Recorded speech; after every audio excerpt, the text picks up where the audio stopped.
everybody, and thank you for taking the time to check out our little program here. Well, this was an interesting one. Raanan Hershberg is here. He is a hilarious comedian. I've been trying to get this interview going for quite a while. It's finally set up, and it happens. And then we had a couple interruptions, and I think I just got a little bit rattled in this interview. MacDonald dies midway through the interview, live. He gets a text and tells me that. So if I'm a little off my game in this one, that's probably why. I didn't know, should we continue with the interview? Do we just talk about Norm the whole time? I think I tried to move on. I don't know what the right thing to do is. And I think that's the thing with death is like, you never really know, at least for me, I never know. As many times as I've had someone I know pass away, whether it be a big celebrity or somebody that, family or friend or whatever, you never know the right reaction to have or what you're supposed to do. And I think I'm always just confused, and it takes me more time to process what's happening. So still processing the thing with Norm, because he was one of my favorite comedians, and I'd really hoped to get him on my podcast one day. Maybe it would take 5 or 10 years or something, but I would have loved to have him on there. I think he's not only a hilarious comedian, but he's got to be the #1 best talk show guest of all time. I think if you look at interviews he's done on Conan O'Brien or Howard Stern or most of those talk shows, I mean, there's nobody better. So really terrible news to hear that. And I tried to continue on with the interview, and it's mixed results, I guess. So either way, check out Raanan's comedy. His stand-up is hilarious, and this interview is interesting. So take a peek. Please welcome Raanan Hershberg to the Chuck Shoot podcast. It's so great to finally get you here. You were tougher to get than David Duchovny. So that's amazing. Well, yeah, I was tougher than I am. Like my hard to getness was way beyond my level of success. Well, so the last time that we had, can I explain to the audience what happened last time? Or Sure. No, I just thought it was funny. So because I messaged you, I was like, "Hey, are we still on for today?" You're like, "Oh shit, I forgot. I'm shrooming," and so I posted that on Twitter, and it got a pretty good response. People thought it was pretty funny. So Did you say me? Yeah, no, I didn't say your name. I said my latest podcast guest canceled because he forgot and he's shrooming. And everyone thought it was hilarious. Well, it's kind of weird because that's not like my personality. I'm not like I used to do a lot of drugs, but then I quit, and I was actually microdosing. Right. Okay. That's like a good way to deal with anxiety and stuff, I hear. Yeah. So I was trying to do that, and I just completely forgot about your podcast. And then I made it look like I was shrooming a bigger amount as a lie. Oh, okay. As like an excuse. I was lying to you. Oh, okay. So you just didn't want to do it, or? Well, no, I just forgot. Okay. And then I was microdosing. Yeah. And I was like, I wasn't technically lying. I was shrooming. Yeah. But I thought if I was saying shrooming, it made you look cooler. Well, I looked like I was in a whole different realm or something, So yeah, well, so what? When you microdose, do you hallucinate at all, or is it? I wasn't around. I couldn't have done the podcast. Oh, I really okay. did forget. I mean, either way, it's a bullshit excuse because I just like that. The fact that you can't be like, oh, let's go do something. Let's go do this today, and then you call me like, oh, sorry, I'm on heroin. Like that's not like an excuse. I was just trying to have an excuse because I totally forgot. But I was on shrooms, but it was a very small amount. Yeah. So what is that like though, being on the microdose? Does it? I mean, I was like, I was having a lot of anxiety at the time, and it felt like it made me calmer. Though I did it yesterday, and I didn't like it how it felt. So I don't know. I don't know. It's like it's a weird thing. It may just all be placebo. Who knows? No, because I thought they did research with like PTSD people and the yeah. Well, maybe it does, but I think it's not like a one-time thing. It's like you almost have to use it as like antidepressants. Yeah, like every day or something. Yeah, so I've done it twice. I liked the first time. The other time, I don't know. Maybe my depression yesterday was too much, to deal with a microdose. Okay. I need a bigger dose. It's like Jaws. You need a bigger boat. It's like you need a bigger antidepressant. Yeah, so that's one of your favorite movies. You're big on movies. Yes. Oh, do you watch my podcast? Well, I've listened to a few of them. I listened to a few interviews and stuff, and then I was like, yeah, so definitely we got to talk movies at some point. But where do you live? Where are you? Phoenix, Scottsdale area. Oh, nice. That's where my brother lives. Oh, really? Yeah, because you're from Kentucky originally. Yeah, but my brother lives in Phoenix. Do you know what's his name? Fuck. Jeff Picaretti? Comic No, in Arizona? no. Okay. His brother worked with my brother, and he's just a comic I knew there. Do you know Charles Ingle? No. Oh God, do you know anyone? No, Sidney Smith, he's a local comedian. He did my show. Okay, yeah. I guess I don't know many Arizona comics. Charles Ingle is a comic from he lives in New York, but he was down in Arizona for a while. Okay. Do you come to do shows here? Yeah, I mean, I've been there. I've done shows there. Yeah, I've been with Kathleen Madigan there a couple times at the casino. The Talking Stick or casino. That's right, Talking Stick. Yeah, I've been there a couple times. Yeah, we got a few comedy clubs, Comedy Spot, the Tempe Improv. A lot, yeah. Stand Up Live is a big one. Yeah, I've done like some stuff at Stand Up Live and stuff too. But yeah, I like Arizona. Actually, no, I don't. I hate Phoenix. I don't know what I'm saying. You do? Phoenix. Why? I like Tucson. Really? Interesting. Tucson's a cool town. Yeah, Phoenix is like all the. Yeah, I mean, I guess it's gonna be offensive because you live there. But, here we go. It's all the like the soulless, just like an endless shopping mall after shopping mall. So it's like all the worst parts of capitalism, no real like culture because basically no one moved out there till the 50s, till air conditioned. So no real history. Just there's no history. All the soullessness of capitalism with the harshness of mixed with a harsh climate. So it's like you can't even have like, it's like the worst of both worlds, like awful, the worst nature and the worst type of soulless capitalism mixed in one place. I just think if there's any place where you have to watch out for rattlesnakes on like a walk, you shouldn't be living there. I haven't seen I have seen a couple rattlesnakes. I've only seen like many and like one scorpion, but no, see, so I get you're not going to agree with me. You live there. So it's the wrong crowd for this. No, no, I like hearing your opinions. All your listeners. No. I have listeners from all over the world. I'm big in Finland. Apparently, I made the charts on the podcast there. So really, yeah, that was like very random. Popular podcast. No, should I have not flaked on you? Okay. Yeah, because in 5 years it will be big. No, but so originally I'm from Seattle, right? So I lived there for 30 years. That's why I'm a Seahawks fan and stuff. And I just got so sick of the rain and the gray skies. And I'd come down here. We'd come here for Thanksgiving and stuff. And I was like, oh my God, it's like sunny every day. And so it is very pretty. I've also been in the summer too many times there. Yeah, no, I mean, the summer is the only bad part, really. Yeah, so like in Seattle, it's 9 months of bad weather, 3 months of good weather. Here, it's 9 months of good weather, 3 months of hot weather. But see, even when it's hot, I can look outside my window and it's a blue sky, and like that always makes me feel good.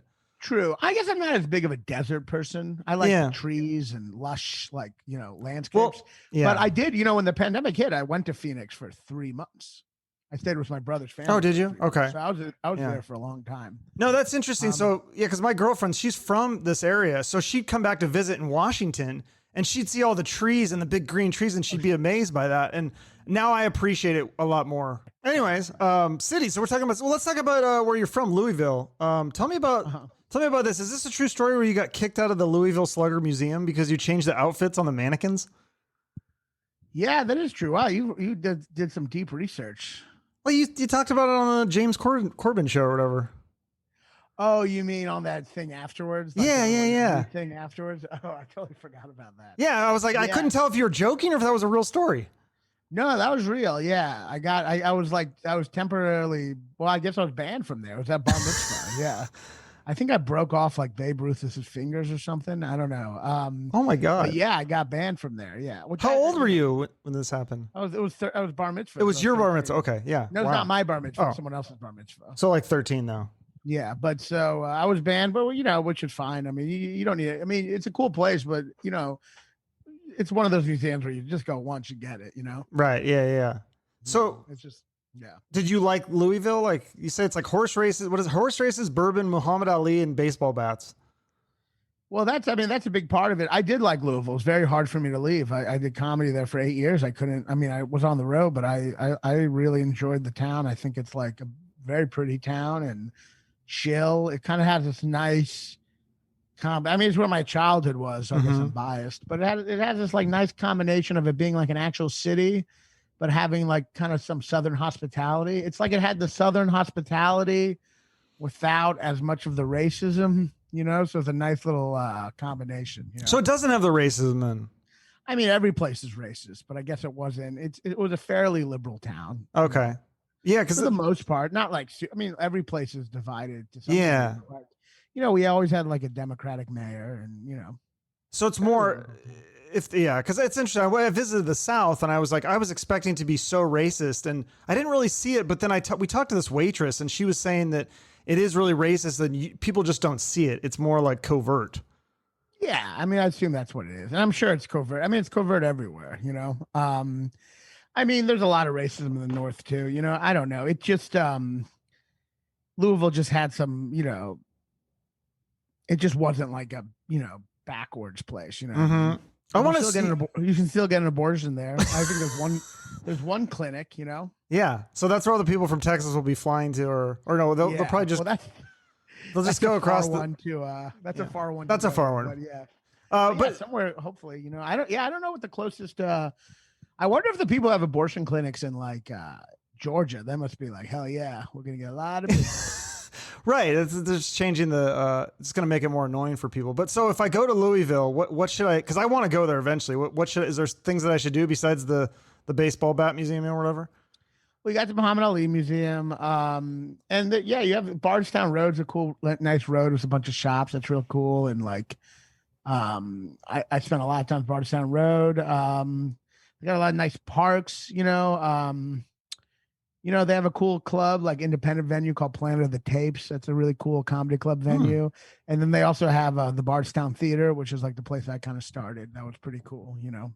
Yeah. So, well, I thought you started in Boston. Open mic at the Boston Comedy Club. Is that your first time doing stand-up? Yeah, so I lived in New York originally. I mean, I went to college in SUNY Purchase, upstate New York, kind of, and I did my first open mic. I went to New York. This is before I'd started comedy in Louisville, and I did an open mic at the Boston Comedy Club, which was in New York City. I know it's confusing, but that was in New York City. Oh, okay. Yeah, that is confusing. Yeah, it was. Yeah, and it's I did like an open mic there, I think twice. And then I didn't do comedy for years. And then I like moved back to Louisville and started comedy there. Oh, because that would have been cool to do it in New York to start with, right? Back at if I would have kept on going, I would have been like in fucking like who knows generation. Like it would have been, that was like a long time. So why did you stop because did you bomb or something or what happened? I mean, I don't know if I did great, but it wasn't as much that as, I was like really into screenwriting, and that was my main focus. And I think that was the thing I was really into.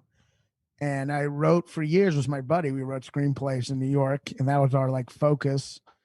And then I got like into drugs and got broke and ended up having to go back to, you know what it was? I had too much promise. Comedy, you could get into comedy. Why? It's basically, comedy is the one art form that you get into by it being your rock bottom.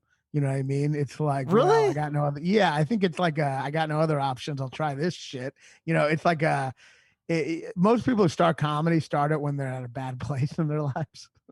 Yeah, there must be some sort of connection with that or something. Like a lot of, like my dad used to say that, like with John Candy and stuff, these fat guys, they're funny and they're laughing, but they're crying on the inside. Is that like a true with a lot of comedians? I mean, I interview a lot of comedians. It seems like they're a lot of very dark people a lot of times. Well, everyone's crying on the inside, but I would say that that there is some. Well, are you a comedian? No, I mean I've done stand up, but I realized quickly that I was like I'm out of my league here with like people like you. Like you guys are just so freaking good. I'm like I can never compete with that. So. Oh, okay, yeah. I guess I thought. Oh, yeah. That's why. Well, that's why you didn't know those comics I brought up. I was like, oh yeah, I thought you were a comic in that scene. But yeah. I mean, I don't know if it's like. I mean, there is a. Stand-up's a weird thing. You're going on stage alone to say things to make a whole audience like have the same response. You're essentially like there's something a little like there's some trauma there that you're trying to fill. You know what I mean? Because you're like essentially you know, I think most well-adjusted people tend to like. I mean, maybe it's just showbiz in general. Showbiz in general, you're trying to achieve an intimacy with a large group of people as opposed to a couple individuals. Mhm. So it's like your need for intimacy has been twisted outwards and it's suddenly going to all of society as opposed to selective. So it's there's a lack of intimacy involved in that, because if you're being intimate to everyone, you're not being really intimate to an individual. You know what I mean? So there's this kind of fucked up kind of like emotional thing that happens there, where you're like you're being intimate to everyone, you know. So it's like, I think that comes from a weird a deep unhealthy desire for attention. Needing to be loved or to be accepted by people, though, too. Yeah, you're filling some hole, which we're all filling holes, but you're going about it in a way that's never gonna fully be satisfying, you know. But it is fun. I will say, the few times that I did do stand up, and most of the time I bombed, but like the few times I did well, I was like, dude, it is a great feeling to be up on stage and make a whole crowd laugh. I mean, it's like a drug.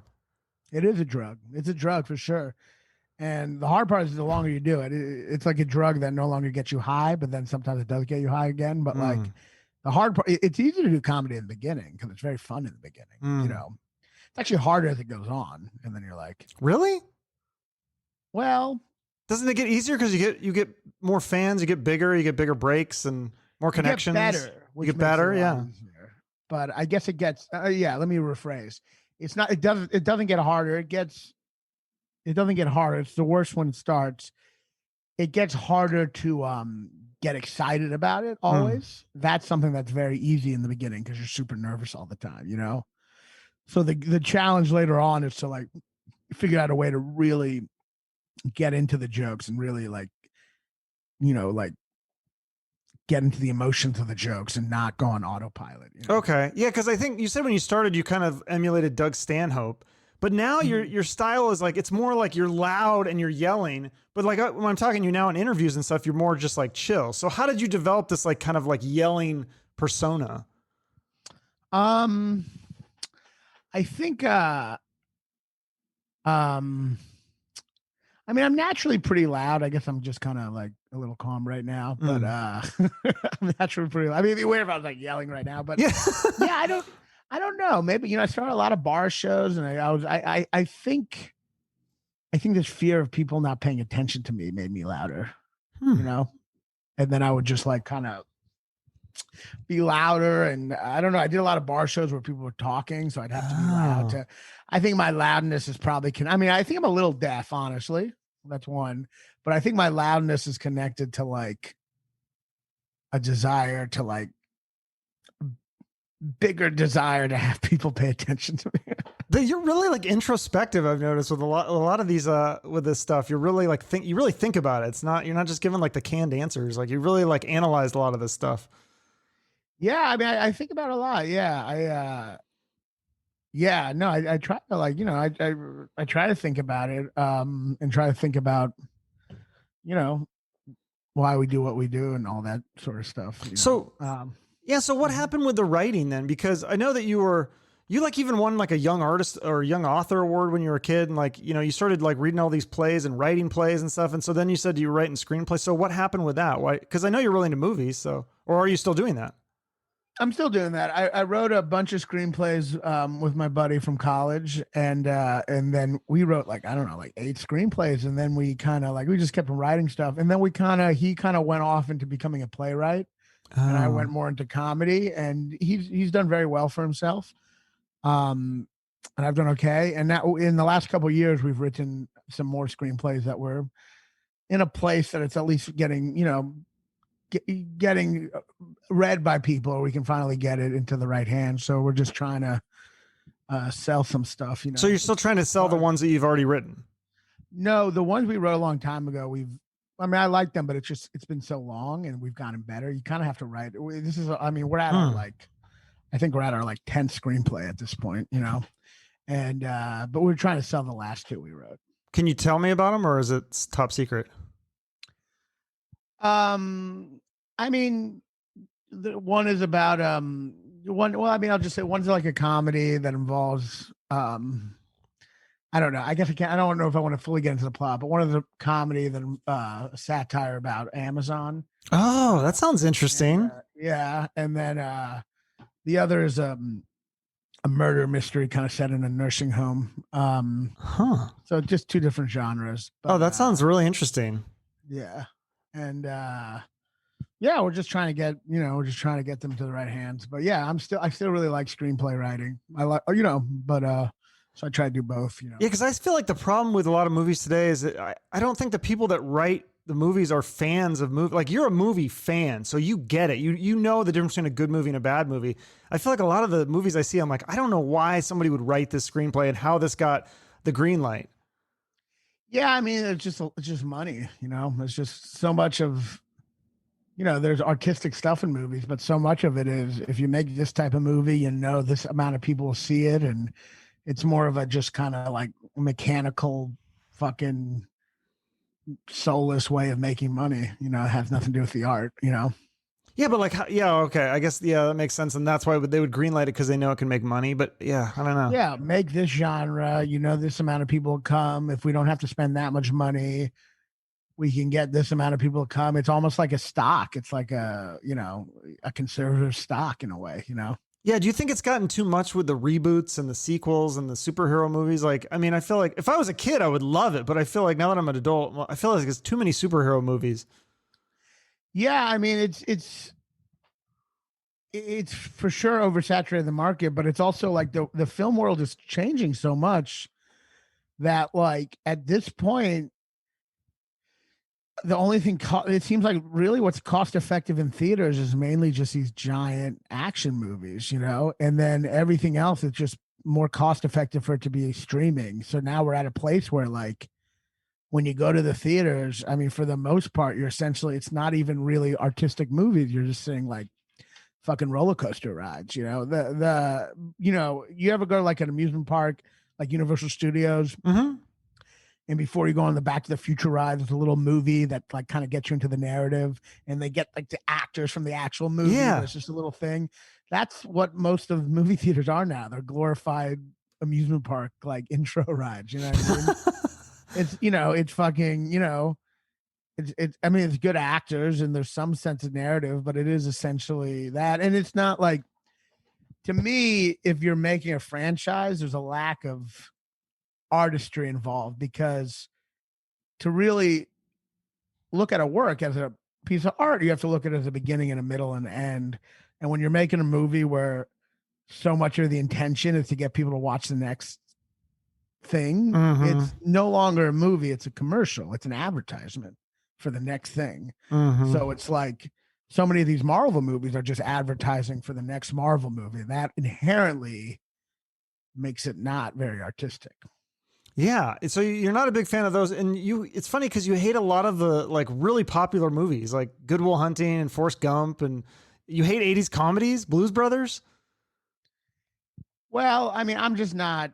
I never watched them as kids, the 80s comedies. So it's like I'm watching them now. So it's a little unfair of me because I'm looking at it from a perspective. But I guess I don't hate all 80s comedies, but I think a lot of them are like, look, most comedies don't hold up in general, but a lot of 80s comedies are these kind of this genre I'm not really crazy about, which is the adventure comedy, which is typically neither that adventurous or that funny. It kind of fails at both genres, But I'm sure at the time they were great. I just didn't watch a lot of them. It's like I think maybe it's a nostalgia thing because, like you said, like when I was a kid and I see like Goonies, I'm like, oh, this movie's so great. But like, yeah, if I'm an adult and I watch Goonies now, it's probably a little weird. If I hadn't seen it because you're still in this nostalgic place, right? There's so much bias. All movie opinions are like such a bias. No matter all movie opinions are based on our own personal bias. Yeah. Wait. So tell my audience the story of. I love like your take on Good Will Hunting though. That one especially, it made me laugh. I love that movie, but your take on it is really funny. Well, what was my take? Just like, well, you just said how because Matt Damon and he like wrote himself into the movie. Like he wrote this movie about a blue collar tough guy who's also a genius and gets the girl, and like how that was kind of a douchey move. I thought that was kind of funny. Yeah, it's like it's essentially a movie he made about him making it. The whole movie's about him and Ben Affleck making it I mean, essentially, Matt Damon's like, I'm going to go and succeed if I just believe in myself.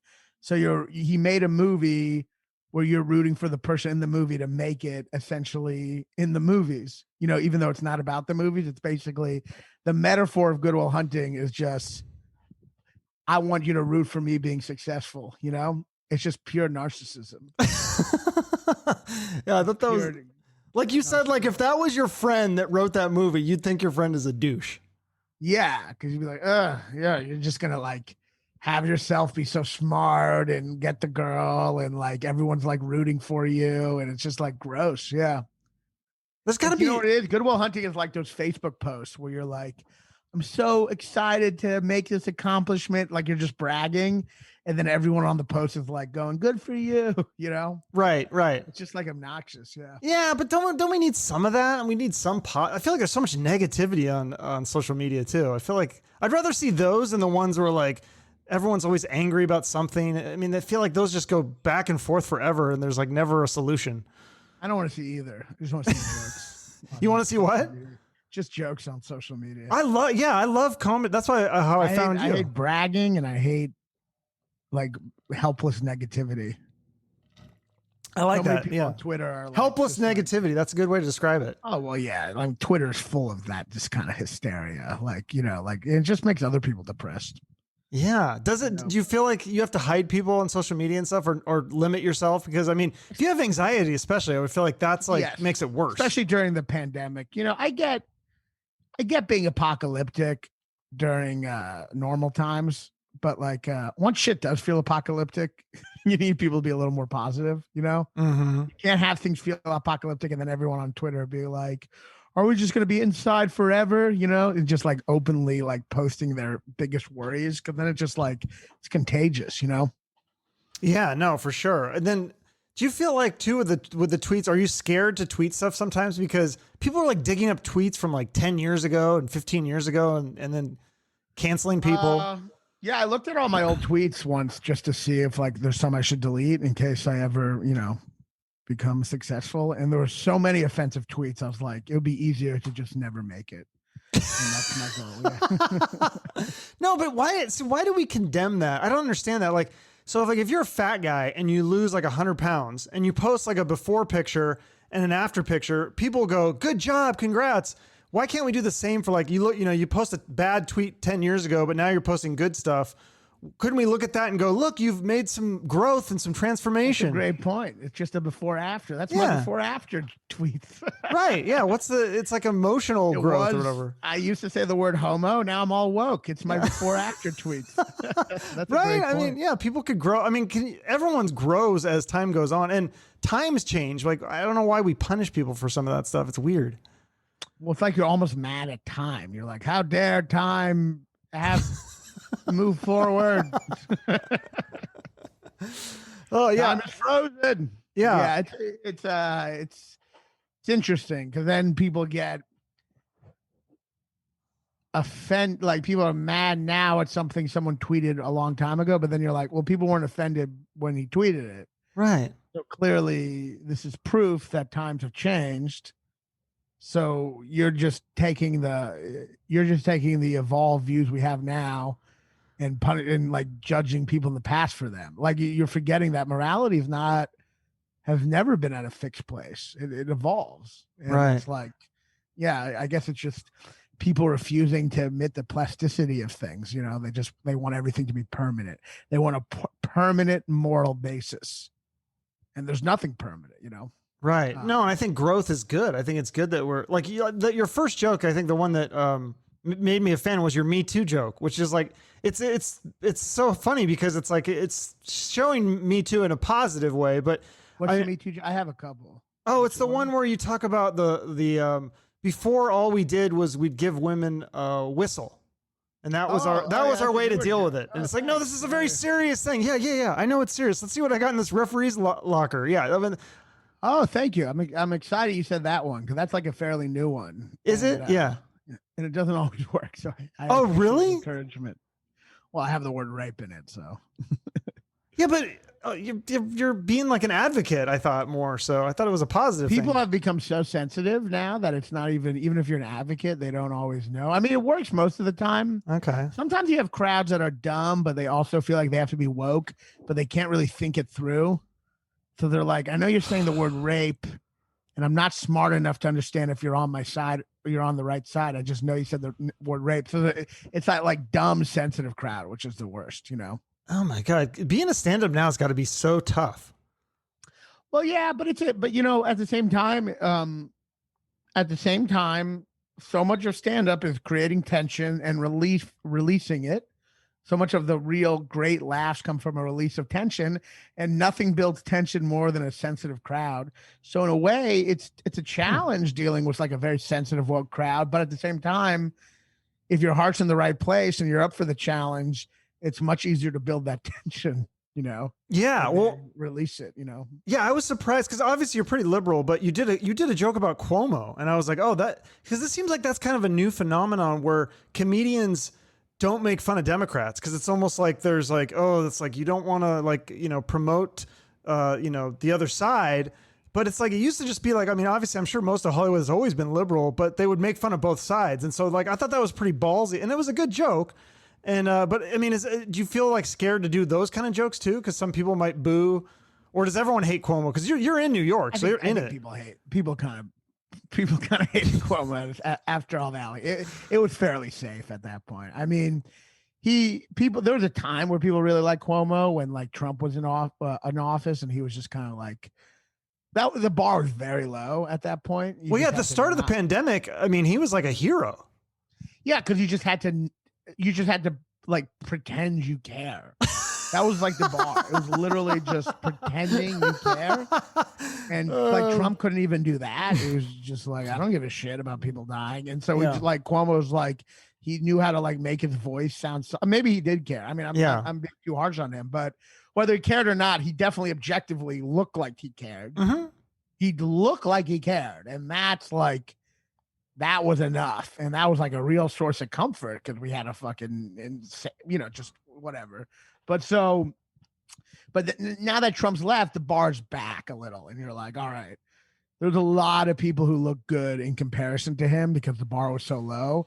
But now the bar's back and you're like, oh, Cuomo's also a piece of shit.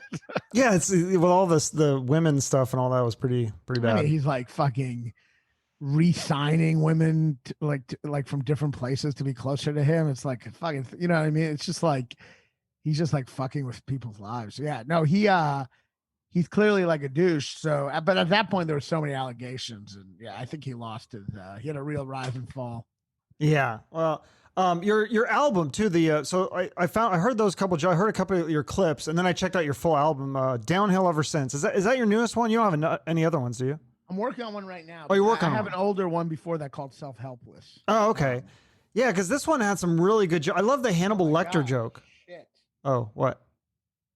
Oh my God. Everything okay? Fucking Norm MacDonald died. What? Are you fucking kidding me? Oh my God. He had a 9-year private battle with cancer. What? Oh fuck, dude. I love him. He's one of my favorite comedians of all time. I was going to even ask you about Dirty Work and if you like that movie, because I love that movie.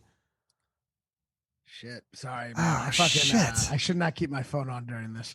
Yeah, Jesus Christ. Oh my God, that fucking sucks. I met him one time at a comedy club here. And I took a selfie with him, and it's all blurry. It's like from a BlackBerry, but damn. He was so funny. I was hoping I was going to be able to interview him someday, man. He just makes me laugh so hard. I'm sorry. I should not kept my phone on. That was shitty of me. Oh, fuck. I'm like the worst guest ever.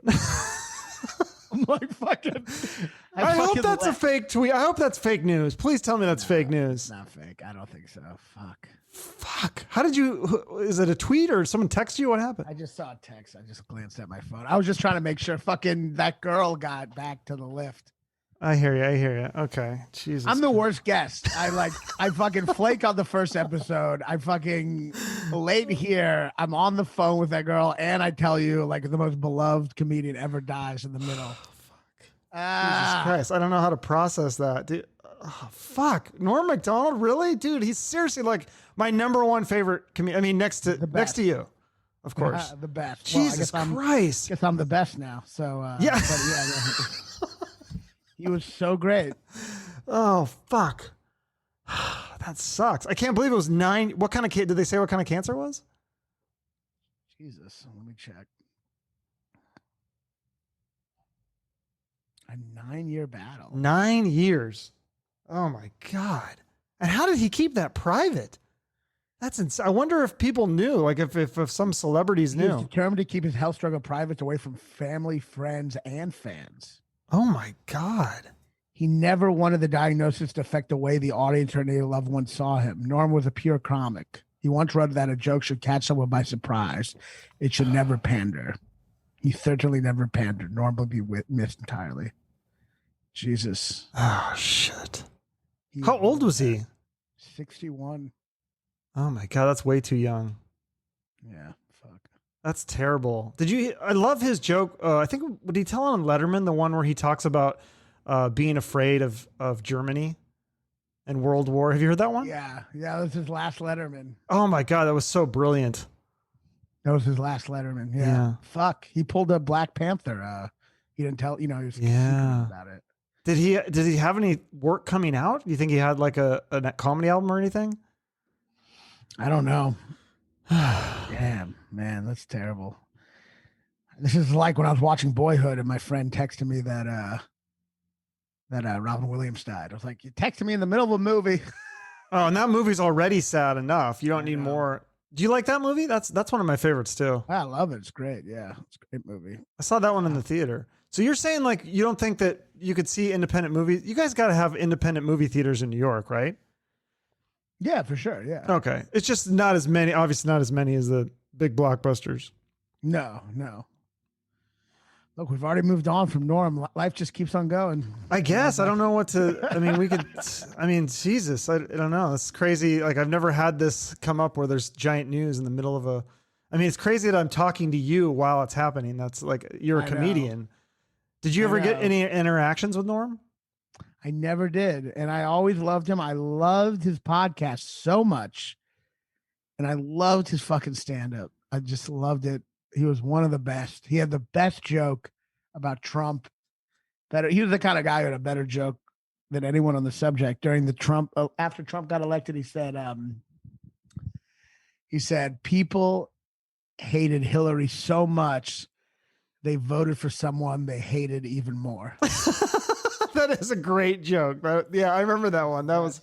He's so funny in interviews too. Like I feel like because he had his show that was like, it was kind of like a terrible show, but it made it fun. Like the one on Netflix. Did you ever, I think it was called this, like Norm MacDonald Has a Show. The podcast was amazing. It's based on his podcast, which was incredible. It was just one of the best podcasts. It was just, I don't know if I've even heard his podcast. Listen to his podcast. What's it called? I think it's just called Norm. What's the Netflix special called? It's like I think it's Norm MacDonald Has a Show as a Netflix one. I think it's the same thing, the Norm MacDonald Show. It was such an amazing podcast. Oh. He would just like fuck around. Yeah. And Adam, he'd get on it. And on Netflix, it wasn't as great. Okay. It was so great. It was like the best podcast. Oh. He had Bob Einstein. Bob Einstein was his first guest, Bob Einstein, the actor who died too, the one from Curb. Super Dave? Super Dave, yeah. Yeah. Oh, yeah, that's another one. Man, they're dropping like flies. Is it just, I think it's because there's so much entertainment now. There's so many movies and TV. There's so many famous people. It's just like, there's always going to be. Well, it's also everyone dies. Oh, yeah, there's that too. like death has to come and kill everyone. So, it's like literally like, it's kind of like this. It's like, we all have to die. So like, it's good. Frankly, I've always thought, I'm surprised I'm not knowing about more people dying every day. It feels like for death to get everyone, seems like he's going to really have to speed this up. He seems like he's really behind. Yeah. It depends on how deep down the rabbit hole you go. Yeah, there are people that, especially in the film and TV, there's always like some, like a lighting guy or something that, worked in the business for 40 years. And yeah, but no, Norm was the best. He was he had his first, I don't know, I think it might have been his first album, Norm, me doing stand-up. It's like one of the best albums ever. One of the best albums ever. Just incredible. He was He was so good and such a deep, smart guy, And I've heard a great guy. I'm actually really depressed I never got to meet him. Yeah, God, that's crazy because he didn't do a lot of stand up though. It seemed like he didn't tour that No, often. he did. He toured a lot. Yeah. Did he? No, he did a lot of stand. Yeah, he did stand up. Yeah, he was at heart a stand up, and he was great. Yeah. He was one of the best, like one of the top 5 best stand ups. I loved him, especially though, just as a talk show guest, like when he go on Howard Stern or like Conan, especially when he would go on Conan. He was just so funny all the time. And he had that kind of voice that like he could say things that were funny, even if they weren't like, they were funny just with the way he said Yes. it. It would just be like a fact. Right. But he would say it in a way that was so simple. He would break things down. His voice would like would make the thoughts so like reductive and so funny. Just, he kind of had everything. Yeah. That's a bummer. I don't know how to move on from this, but anyways, let's just make it a tribute to him. Seriously, that's crazy. Well, what other comedians are you a big fan of? I mean, I love Louis. I love Stuart Lee. What if these are all the comedians who die next after I name them all? Jesus Christ, I hope not. I love Stuart Lee, Kathleen Madigan, Michelle Wolf. I love a lot. Kyle Kinane, Eddie Pepitone, Bill Burr. I mean, there's so many comedians. You're a big fan of Larry David too, right? Oh yeah, and Curb. I mean, if you don't like Larry David, you're just an anti-Semite. He's the funniest person ever. Are you a Seinfeld fan too then? Because they're bringing that back to Netflix on October 1st, I think. What? Yeah. What do you mean?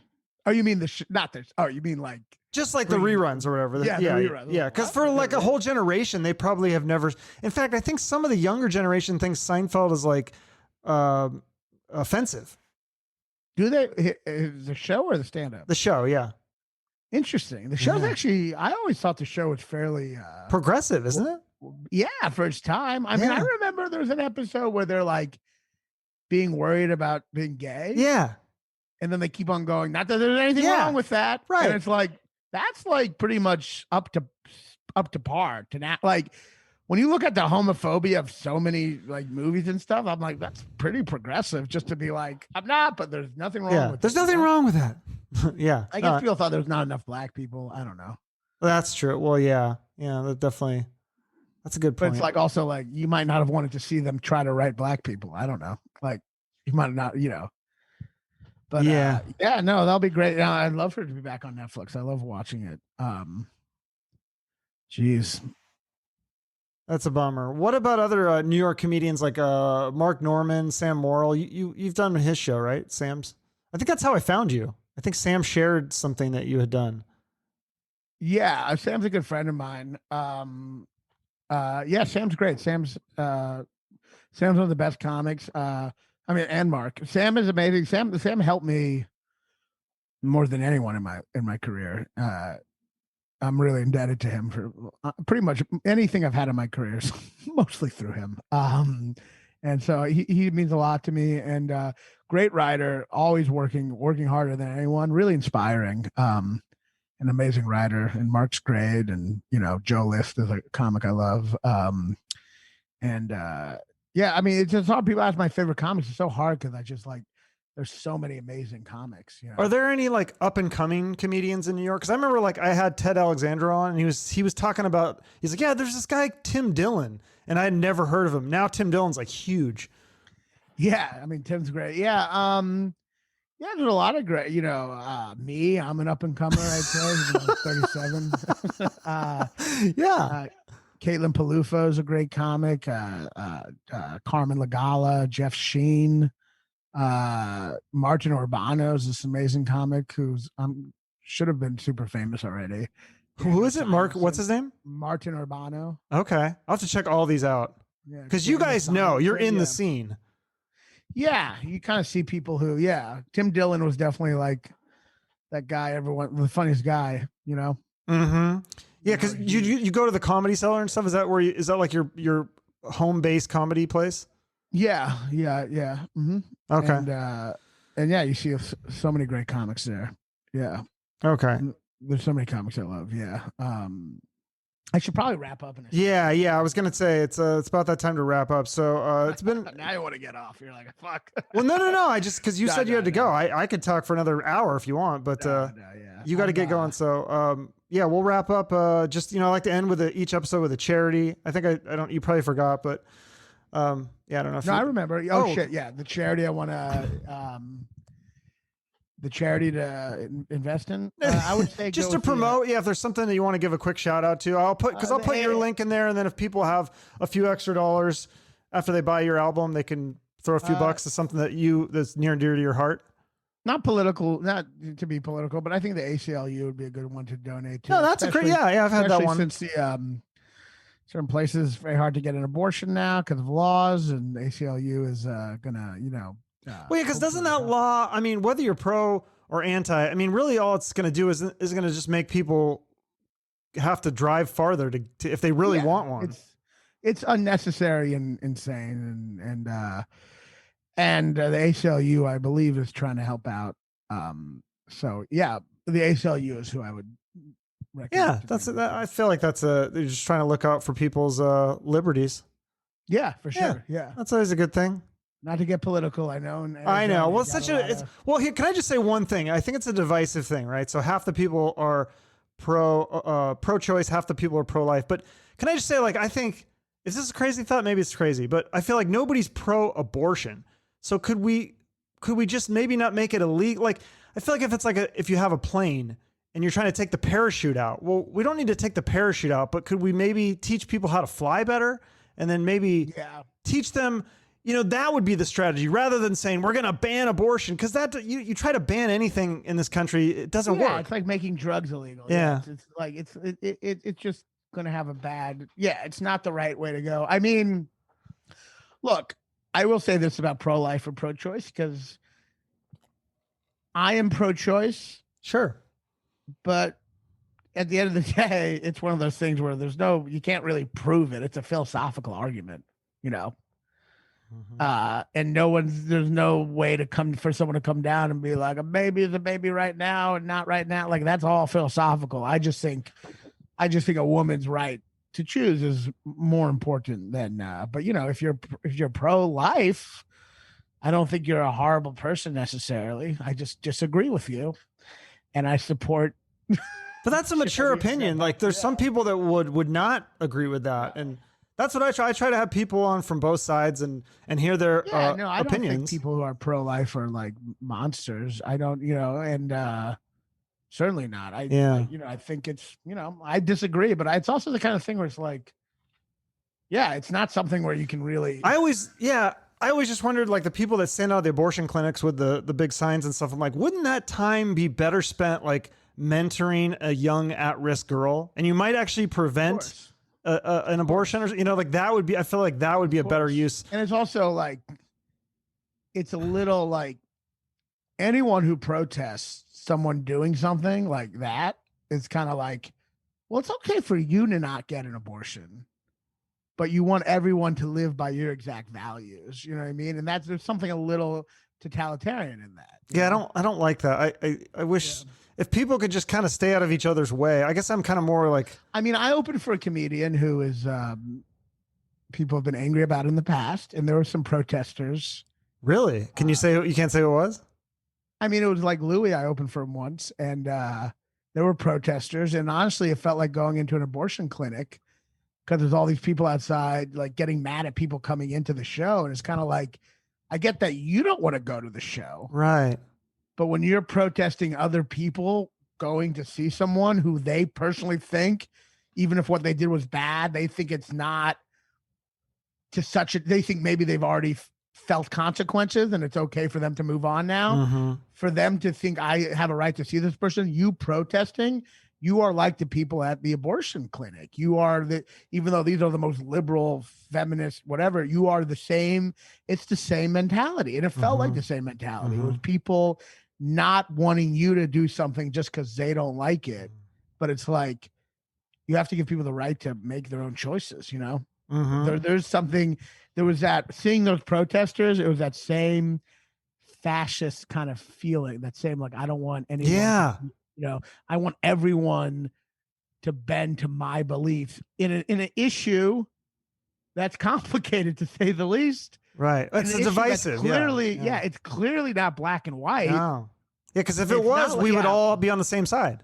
Yeah, exactly. Or enough of us. Like both those issues, a baby, whether it's a baby is a person at a certain point, whether women have the right to, that's a complicated issue where you could go either way. So when you can go either way, and Louis, whether, the idea of like, he should never do stand-up again, like that's a complicated issue. So it's like, when you get to those issues, it's like, I get people have different views, but it's clearly not so black and white that you should have the confidence to protest people choosing the other side. Yeah. Well, it just goes back to what I was saying earlier with the, emotional growth. If people can grow past their mistakes and hopefully become better people and learn from them.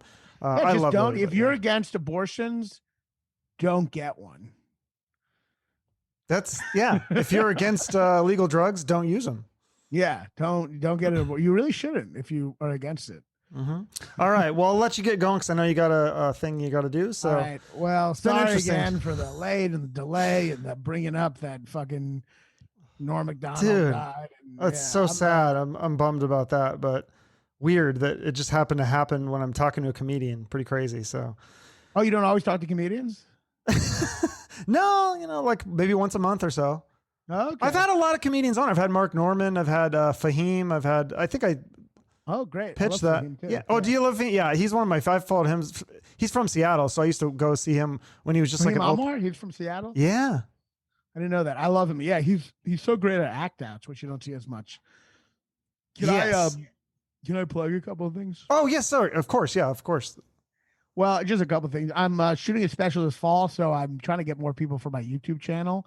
So follow me on YouTube. It's Raanan Hershberg. That's my channel. Just type in RAANAN space HERSHBERG. I'll put it in the notes and people could just click it. Boom. Yeah, awesome. And then follow me on Instagram, Raanan Comedy. Yeah. RAANAN Comedy. I was gonna say your YouTube you need more YouTube subscribers. I have more YouTube subscribers than you, and that makes zero sense. You're that really is upsetting. How many do you have? I don't know. I'm trying to get to 1,000. I'm at like 6 something. You have more than me. I haven't used YouTube for years. I do everything on Instagram. Okay, yeah, because your comedy clips, I'm watching these clips on YouTube, and I'm like, dude, this is hysterical. Why does this only have like 300 views? Well, it's ridiculous. Those things get more views on Instagram. Like I've focused on Instagram for years. You know what I mean? Okay, yeah. Well, but now that I'm trying to come out with a special, I need to go back to that. So yeah, follow me on. And follow my podcast, Joe and Raanan Talk Movies. Yes, I've listened to a few episodes. Good stuff. So awesome. Well, thanks for doing this. I appreciate it. Thank you, Chuck. Yeah, it was a lot of fun. All right, I'll talk to you later. Bye-bye. Bye-bye. Okay, so a bit of a strange interview. We had some interruptions. We had a death. We had some divisive political discussion. We agree on some things. We disagree on others. But that's okay. I think he was very respectful, as hopefully I was to him. And I still think he's a hilarious comedian. And I think it was a good discussion. I think I got a little rattled there when I found out Norm died, and I'm not really sure how to handle that. I don't know if I did the right thing. I don't really know what the right thing is that I'm supposed to do. But some laughs, some sad times. I guess that's kind of life. So kind of like a podcasting game is. Everything is going to have some highs and lows. And I think the trick is just to weather the storm and power through. And hopefully I'll get through this storm, because it's been an interesting last few weeks, to say the least. And I appreciate you guys sticking with me if you're still here listening. So thank you for your support. I hope you have a great rest of your day. And remember, shoot for the moon.